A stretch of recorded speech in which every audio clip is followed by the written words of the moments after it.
Well, thank y'all for coming out. Still mending with these places here that has been burnt and surgery, and hopefully it'll get better eventually, but I can't let that stop the ministry. I hope that you just hear the words and not so much look at the face. It ain't about the face, it's about the words that I say. I've got one verse here in James chapter 4. James chapter 4, and I'm looking at verse 14. Now, I realize that verse 13 and verse 12 and verse 15 and 16 and 17 go along with it, but I was sitting here reading and just meditating. And when you see a verse that you know that you're able to talk on, you hope that the Lord will anoint it for His glory and for His goodness. And that's just what I got finished praying to the Lord before I went to air. Is, Lord, your will be done. You get the glory and honor for the words that are said in this verse. Many times people will want to read a lot of verses, but they don't want to explain anything about the verse. They'll jump over a verse to get to the next verse, to get to the next point, instead of staying at a verse and explaining the verse and getting what James is actually saying to us in the verse. Now, if you want to go up and you want to read verse 13 and you want to go and read verse 15, have at it. And no doubt there probably could be a message there for every one of us. But today, I believe that verse 14 might be the one that the Lord will use to speak to people. And we don't need to be reading over it and trying to dive off of the diving board and try to dive so far out when the deep water is right here with us. Even in this verse that I'm reading today, in verse 14 of James chapter 4, it says, "Whereas ye know not what shall be on the morrow." Well, right there's a message. I don't know if we get that or not, but right there's a message. The message is that we don't have no promise of tomorrow. We have no inkling of what's going to happen tomorrow. I did not know that the doctor was going to burn this spot up here, two of them there. I didn't know that he was going to burn this. I surely didn't know he was going to dig into this one here. And I probably got other places that he's done, and I hadn't even thought about looking at my arms that he looked at. See, the verse says, "Whereas ye know not what shall be on tomorrow." We have no assurance of tomorrow. There's a verse, I believe it's over in Hebrews, that it's appointed unto man once to die, and then the judgment. And we don't know when we're going to die. Now, a lot of elderly people, their bodies get weak, their bodies fade, and gradually over a period of time, the body dies. And we expect the body to get weak and the body to die. I think it would chill every one of us to know of the day of our death. But we don't know. Accidents happen all the time. People get in an airplane never thinking one thing about the tragedy that might happen. I didn't know I was going to the doctor the other day to get whacked on. Oh, I had my suspicion that he would do this and that and the other to my arms and to my face and my back and my stomach. But I didn't know what he was going to find. I don't have a trained eye to be able to know how to spot things. This spot right here was a darkening spot. That's all it was. You know what the lady told me it was? It was an age spot, but he went ahead and burned it. He said sometimes you get age spots. I don't know what age spots is. It was a little bit dark, but I didn't know that they was going to go and do the freezing of that one right there. It hadn't given me no problem. What I'm saying is this verse here says, whereas ye know not what shall be on tomorrow. I don't know tomorrow. I'm not living in tomorrow. I'm only living in today. I'm making this video. I believe it's a Thursday. It's probably around 2:00 on Thursday, the time that I'm making this video. I don't really know when it'll post.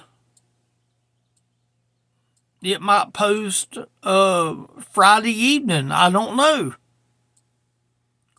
But see, I don't know tomorrow. But God does. God's already in tomorrow. See, many preachers that will preach on this very subject I am today would have already used 10 scriptures. And most of them would have not even told you to take your Bible and turn to a certain area, because it's almost like that they've got a quota that they got to read 15 scriptures in order for them to have a service. I've only read one part of the verse 1 of the verse 14. Now, I will agree, I am repetitious when it comes to doing a verse.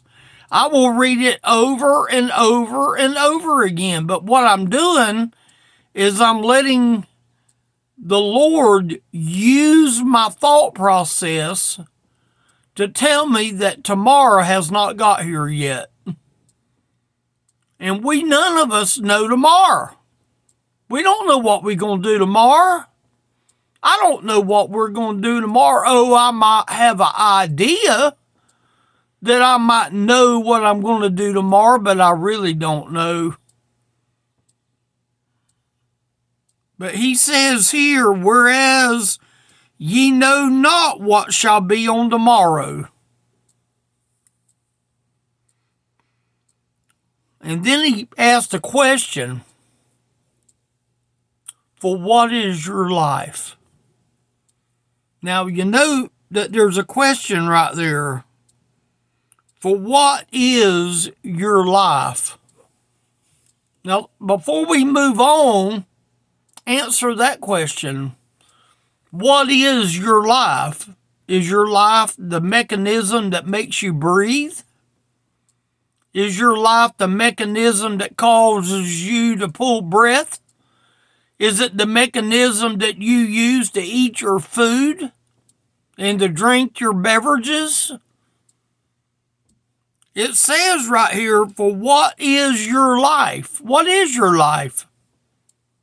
Right there's a message. Right there's a message in itself. What is your life? I can tell you right now, most people's lives are not God. Most people's lives are not worried about God at all. But James is saying, for what is your life? So he's bringing that out to make you think. You notice he hasn't said the next part of the verse yet. You know that it's got a question mark behind that. It's allowing you to stop and ask yourself, what is your life? If I was to go in there and ask my wife today, what is your life? She would think I'm nuts. Because she hasn't thought about her life. Her life is her mama. Her life is her grandson. Her life is keeping a nice, tidy house. Her life is enjoyment of the things that goes on inside her house. She likes houseplants. She likes to take care of houseplants. She does take care of houseplants. Is that her life? Is the Lord her life? See, I'm asking that question as a way that James is saying the question right here. For what is your life? What is your life today? Does it involve the Spirit of God? Does it involve believing in the Spirit of God? Does it involve reading of His Word? When I came out here, I had no clue I was going to be in James chapter 4. When I walked into this room, something told me in my head, go to page 870. I went to page 870 and I read most of the page of 870, and it was right somewhere in the middle of the book of Job. Now, could have the Lord guided me there? Or did my mind just say, go to 870? And I'm now on page 1868. I don't have nothing written down here. I've got one verse that is blocked in with two pieces of paper. This is on the bottom half of the verse, and this one is on the top half of the verse.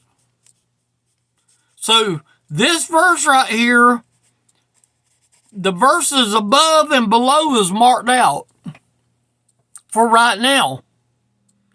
Now, do you put the verses in context? Sure you do. You always look at the verse above and the verse below to get the context. But I wouldn't have been able to have said, whereas ye know not what shall be on tomorrow. I wouldn't have honed in on that had I not had my eyes on that one verse.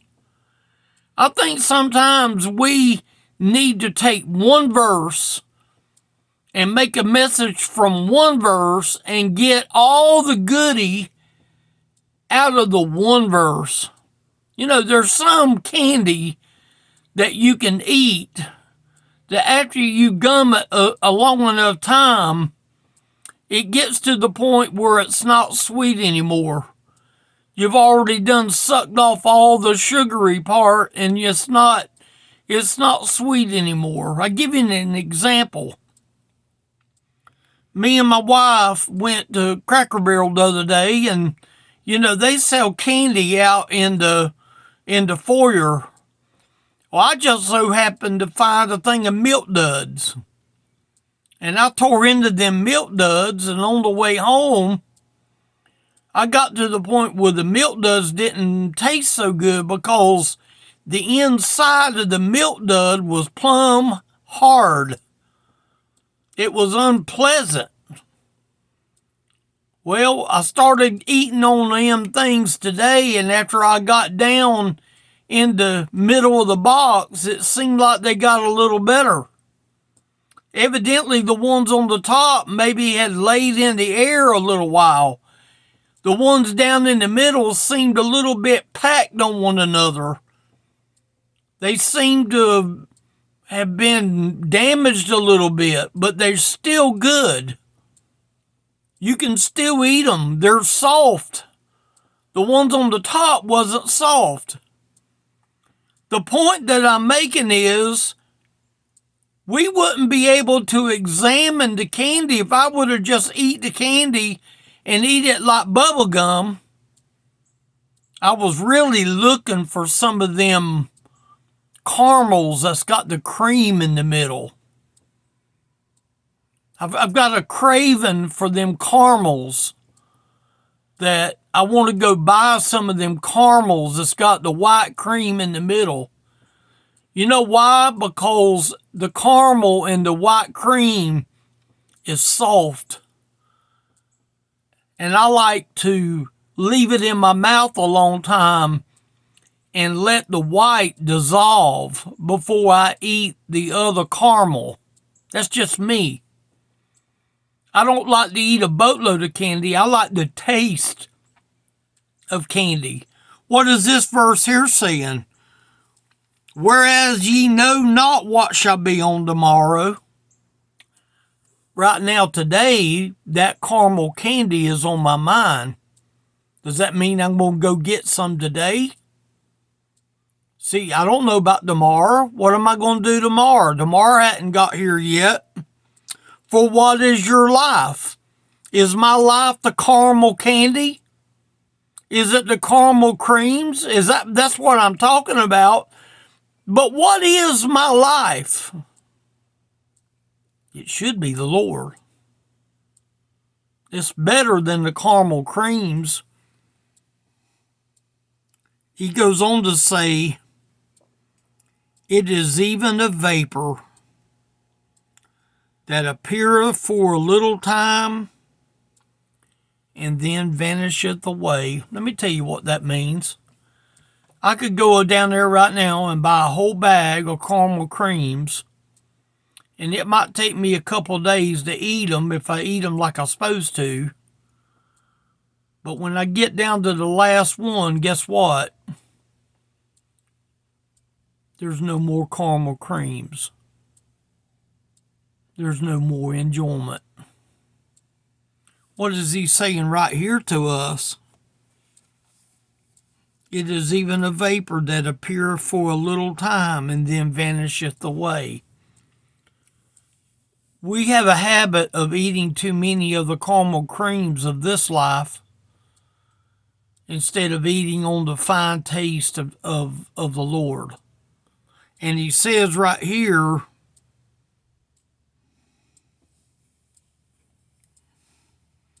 it is even a vapor. You know what a vapor is? It's like a fog.